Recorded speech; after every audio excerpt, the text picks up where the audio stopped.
Ouça agora Que Papo é Este? Opinião e análise da professora Ana Lúcia, coordenadora da Auditoria Cidadã da Dívida Pública, Seção Goiás.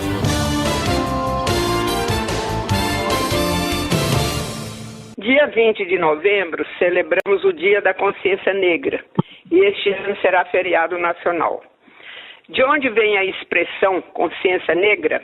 Steve Biko, ativista sul-africano, foi o idealizador do movimento da consciência negra que defende a recuperação da identidade, orgulho e dignidade das pessoas negras como meio de combater o racismo e a opressão. Ele argumentava que ser negro não era apenas uma questão de cor da pele, mas uma atitude mental e que o resgate da autoestima e da consciência histórica era fundamental para a libertação.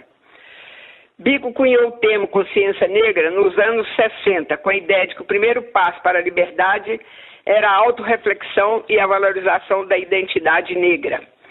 O movimento visava resgatar valores positivos da cultura africana e reverter o complexo de inferioridade imposto pelo sistema de apartheid na África do Sul, que tentava afirmar a inferioridade dos negros. A filosofia da consciência negra baseava-se na ideia de que a verdadeira libertação só viria quando os negros fossem os protagonistas de suas próprias lutas, agindo como agentes de mudança a partir de uma nova consciência. No Brasil, a expressão consciência negra surgiu a partir dos movimentos sociais que buscavam valorizar a história e a cultura africana do Brasil, especialmente durante a ditadura militar, com o objetivo de combater o racismo. A data de 20 de novembro foi escolhida por movimentos sociais no início dos anos 70 para homenagear a morte de Zumbi dos Palmares, que ocorreu em 1695, líder do Quilombo dos Palmares. O movimento negro questionava a visão que destacava a figura da princesa Isabel como a única responsável pela abolição, ignorando a luta de séculos dos próprios escravos contra a escravidão. O movimento ganhou força com a criação do Movimento Negro Unificado contra a Discriminação Racial, MNU, em 1978, que popularizou a data e o termo consciência negra. O Brasil pode ser considerado o país da violência e do racismo. Vamos ver por que faço essa afirmação, né? As raízes históricas dessas características podem ser encontradas na chegada dos portugueses ao Brasil e seu encontro com os povos indígenas, que deviam ser em torno de 5 milhões e viviam neste território há 12 mil anos.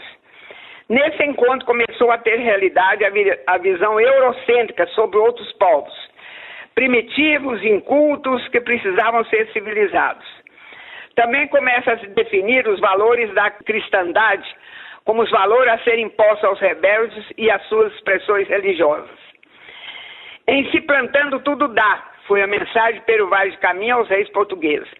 Logo se trataram de definir que seria lucrativo começar a colonização pela cana-de-açúcar e tentaram utilizar a força de trabalho indígena. A resistência indígena levou a que se pensasse numa solução mais lucrativa: buscar trabalhadores e trabalhadoras na África e trazê-los para o Brasil como mão de obra escrava.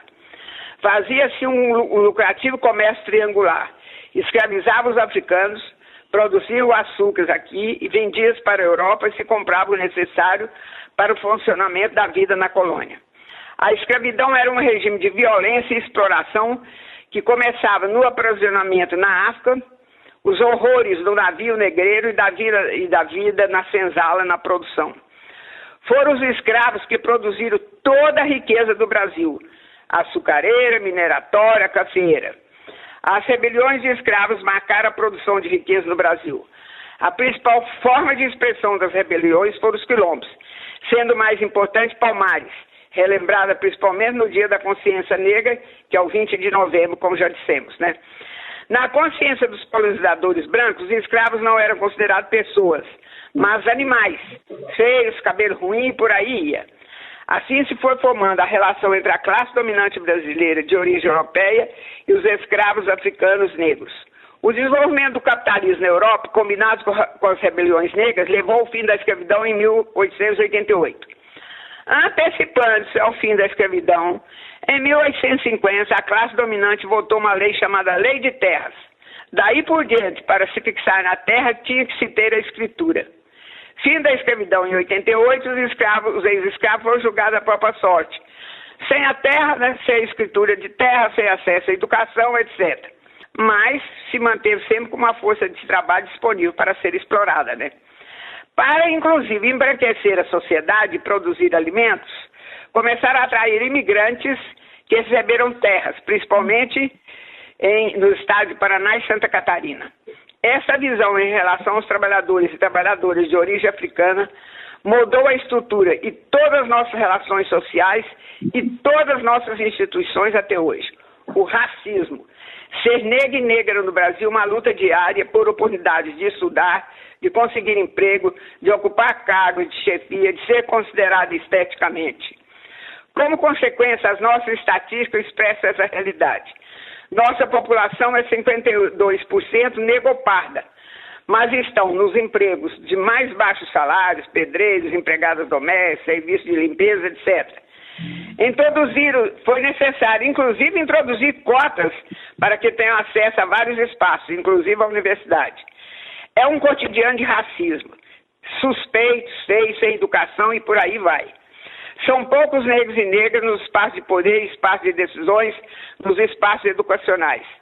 Por serem negros e negras, sofrem dupla violência, a racial e econômica, com os piores empregos e os mais baixos salários.